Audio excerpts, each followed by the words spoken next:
Good day and warm salutations from the Dallas-Fort Worth area of Texas, where skies are clear and stars shine bright. And welcome to We've Got Books. We're Ann Green, Lana Newman-Cruzy, and Jim Yarborough, and we heartily invite you to join us here at We've Got Books. And yes, we have stacks of books waiting for you in a variety of genres, definitely something for everyone. I'm Lana Newman-Cruzy. I'm Ann Green. And I'm Jim Yarborough. We've Got Books is guaranteed to be informative and fun.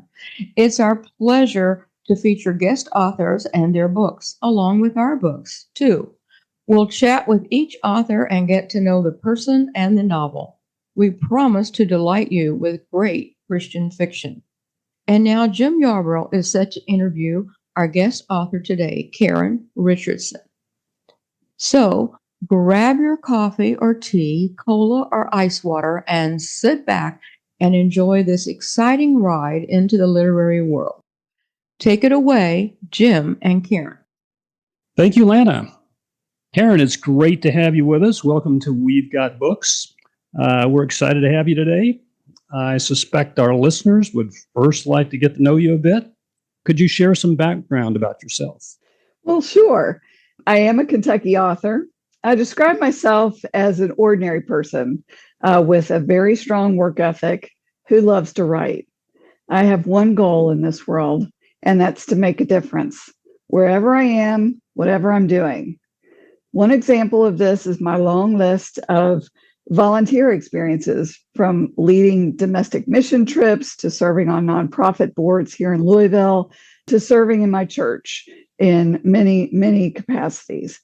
I have a very deep faith, and my writing, while it's fiction, encourages and empowers the reader to overcome those challenges that we all encounter.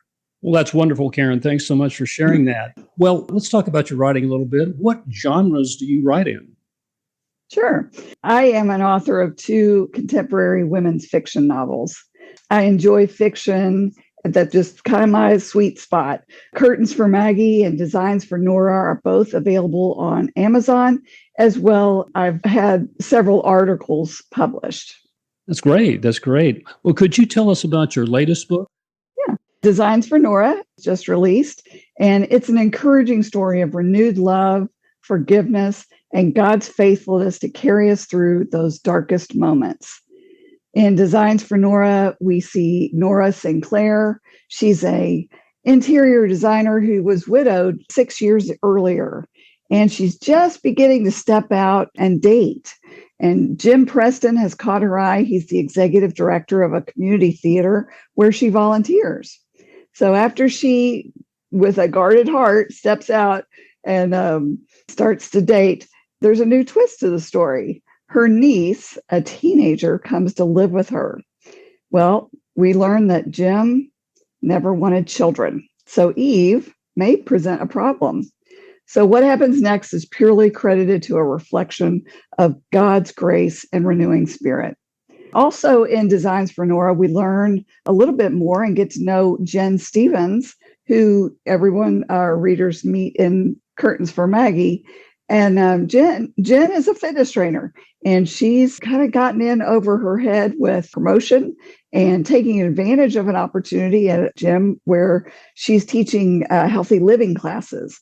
Well, she's got a lot more responsibility. There's changes in the gym management that lead to her job taking over and just stealing her joy.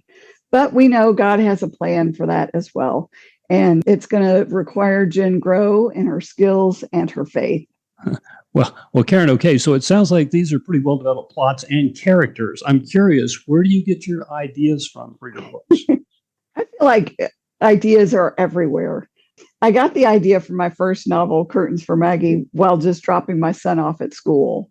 And incidentally, Curtains for Maggie and Designs for Nora are the first 2 books in a collection of 3-book Oakdale series. So I would encourage folks, you could read them separately, but if you want to read them both, start with Curtains for Maggie. But ideas, come to me. I'm a working mom. I always have been. So 20 years ago, I know that sounds like a long time, when we were all dressing up for work and going into an office, I would take my son to school. And every now and then there would be these three moms standing in the parking lot with their coffee talking. And I spent my commute wondering what they were talking about. And from that, the entire collection of novels was planned. It's interesting how a germ of an idea kind of gets started by the various observations we have in life. So that's a good vignette there. Well, what's the main purpose of your novels? What is your goal in writing? Sure. My novels are meant to encourage and empower women. I want that reader to understand that they are created uniquely and wonderfully by the God of the universe. He gives females a great capacity to love, to communicate, and to serve those we care about. It's in this generous spirit that a lot of times as women, we lose ourselves. We lose ourselves to our relationships, to those we care about, to volunteering, to our work, to all the things. For example, I'm a mom, I'm a wife, I'm a sister, but in my soul, I'm me. And Psalm 139 reminds us that we are fearfully and wonderfully made. And we can't let this world or our relationships or even our own desire to serve and take care of others take that away from us. Great message. Thanks. You're right. So let me ask this, Karen. How do you go about your writing? And do you know the end of your novel before you begin? I don't know the exact ending of my books. I know that they are going to be encouraging. I know I'm going to tie up all the loose ends. And I know that there is going to be a happily ever after. My first book, Curtains for Maggie, I drafted in 23 days during the NaNoWriMo challenge in November. And I had the idea going in and I just dove in. Okay, so help us here. I don't know what NaNoWriMo means. Maybe our listeners do, but I don't. So could you educate me about that? Sure. NaNoWriMo is National Novel Writing Month. It happens in November. It is worldwide. I think nanowrimo.org is the website. It's a phenomenal month where people around the world are taking the challenge to write 50,000 words, which is about the average size of a novel. It's unabashed writing. You don't edit. You don't go back and rewrite it too much. You just try to get those 50,000 words out there. Mm-hmm. Interesting. I did not know about that. Thanks for educating me. Let's go back to your ending before you start question. Mm-hmm. You said you sort of know what your novel is going to look like, but you don't have it sort of firmly in mind when you start. Can you kind of elaborate on that a bit? Sure. So when I start a novel, I storyboard it, and usually I storyboard it on a giant piece of butcher paper. Absolutely nothing fancy. I know that there's going to be an inciting incident, so that's like in the center of my board. And from there, I've got plots, and I know that to get to the end, I'm going to need to pull all of those sub-characters, those subplots all together. Sometimes the end writes itself as those storylines come together. Other times, I kind of get stuck and I just have to step away. And it's pretty much on my afternoon walks that something will come to me. Once I've stepped away, cleared my head a litlittle, something will come to me. I'll be like, that's the ending. That's where we're going. So something inevitably always comes up that it pulls it all together for me. I try to just bring it to a point that allows that reader to exhale and just kind of nod in satisfaction that the story is well written, it feels complete to them, and they're looking forward to what those characters are going to do next. I'm glad you explained that, because I've just read that different authors have different techniques that way. Some people apparently, and well-known authors can just write without storyboarding, which is amazing to me. I tend to want to make some notes at least, but what you explained with your process is very interesting. Well, what about your most recent novel, Designs for Nora? What's the theme of that book? Designs for Nora is all about renewal. As I explained earlier, she's coming out of a period of grief. She's wondering, what does her life look like now that she's finding herself in her 40s? She's single, a widow with no children. And what does God have in store for her? So the theme of Designs for Nora is renewal. And we're going to see her learn what God wants for her life and how he's going to use her gifts and abilities to make a difference. Well, do you find in writing your fiction that you need to do research and really, sort of to lay the groundwork and to make it a more believable, inspired kind of story? What is your experience in the research area? Well, Jim, there's a reason I don't write historical fiction. Historical fiction I love to read, but it takes a lot of research. And so I write contemporary novels. They're set in a town not unlike my hometown of Louisville. It's what I know. And it's what comes easily for me to describe and pull the reader in. However, in both my books, Curtains for Maggie and Designs for Nora, I did have to do some research. In the first book, there was an emergency room scene. I needed to understand what is that going to look like? What are the doctors going to do? What's the difference between a gurney and a bed, right, in the hospital? In Designs for Nora, little tease here, there may be a fire. And so I did need to talk to some firefighters as well as some EMTs to learn what happens on the scene of a fire and how do they rescue folks? What do they do with them in terms of making sure they're all right? What about the fire inspector? Who is that? What kinds of questions would he ask? Mm-hmm. So those are the kinds of research that I had to do to just make sure that I get everything accurately. Yeah, sounds good. Well, let's go back to you for a second. When did you know that you wanted to be a writer, and why do you write? I have wanted to write as long as I can remember. When I was in the second or third grade, I wrote a play and tried to get my friends in the neighborhood to act it out. Needless to say, that didn't go so well. But maybe that was a precursor to all the rejection that comes with writing, right? I've always loved to read, but I was and still am a fairly slow reader. But nonetheless, I always loved story. And writing for me has been a creative outlet, a way to express my heart without worrying about what others think. And as I've matured in my writing, and even in my undergraduate work, I did journalistic writing. In the first half of my career, I did corporate communications. And in the last 5 years, I've shifted my career a little bit so that at the end of the day, I have more words left to write my novels. So, along the way, I've been encouraged by teachers and professors that just said, just keep at it, keep after it, right? I've joined a couple of writers groups, one of which I helped found here in Louisville, the Louisville chapter of ACFW about 15 years ago. And each month we'd meet and all these other writers would show up with talks of their publishers and their editors. And here I was with my 50,000 words of, draft, very, very rough draft. And finally, one of them looked at me and she said, Karen, it's time. You need to pitch this. You need to jump in. And I did, and I got rejected. But I stayed after it. And Elk Lake Publishing offered me a contract on my first book and my second book. That's so I'm great. very excited about that. Congratulations. That's wonderful. That's wonderful. And you were very intentional about it. So good for you staying with it. That's great.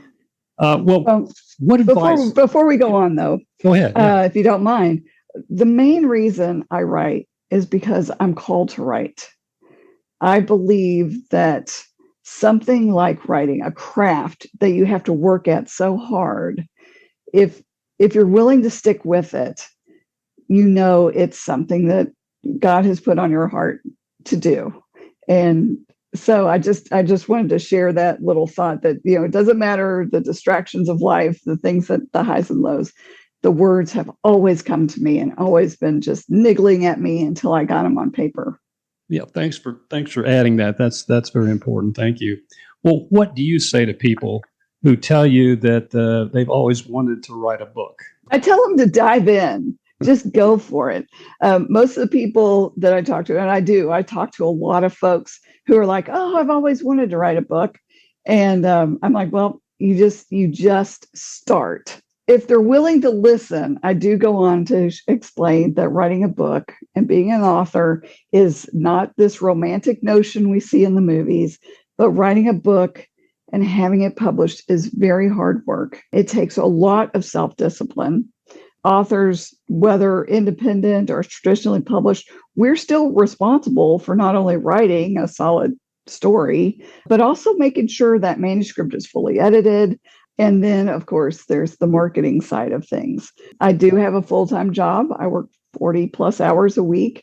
So to write my novels, I choose to spend evenings and weekends writing and editing. To market my books, I spend other time at markets or book events. Some would say that that's too much sacrifice, but I think it beats spending our evenings in front of a television between the time that we finish dinner to the time we go to bed.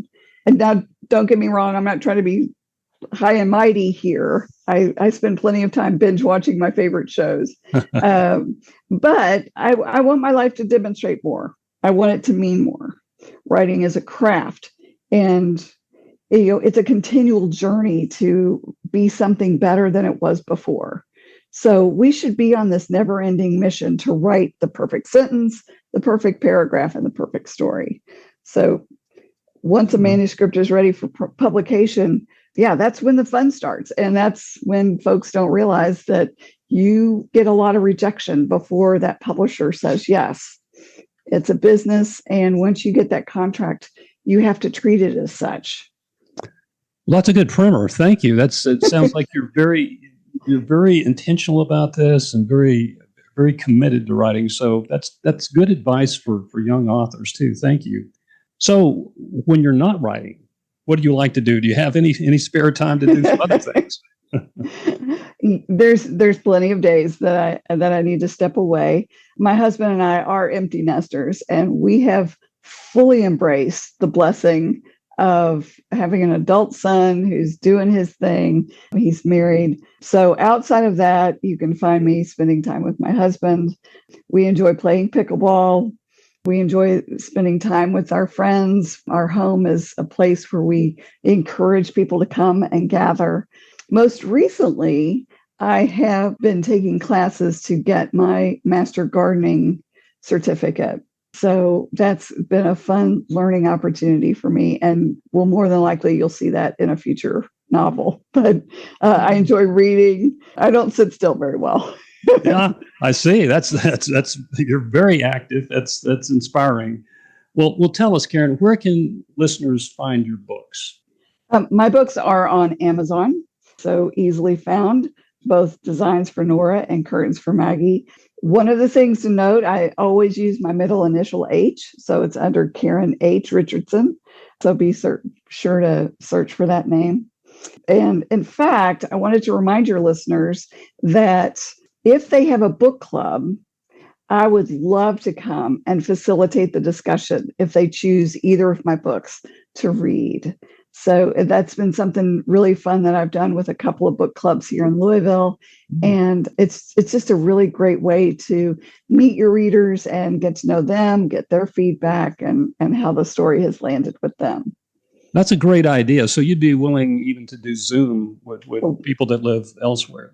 Sure. Oh, yes. Great. What an Easily idea. done. Like that idea. So is there anything more you'd like to share with listeners today, Karen? Sure. I'd love to invite listeners to check out my blog. It's a little different than my fiction. I started KK's Candor, and it's spelled KKScandor.com, where I post just short articles, little slice of life, things that happen to me or that I observe. So I would enjoy hearing from your listeners through that as well. Good. Wonderful. Well, this has been very enjoyable. Karen, thank you so much for taking time and being our guest today on We've Got Books for a very enjoyable interview. Thank you. You're welcome. Thank you for having me. Yes, thank you, Karen. That was great. Once again, our time has flown by, so we must say goodbye from deep in the heart of Texas. We hope you've enjoyed your time with us as much as we've enjoyed having you. Join us next week when we interview our very own author, Anne Green, about her romantic comedy, Tipsy in Love. I'm Lana Newman Cruzy with Anne Green and Jim Yarborough saying so long for now and read a good book to keep those brain cells active. We hope you'll choose one of our remarkable books from We've Got Books. See you next time. Remember, keep exploring the world through reading.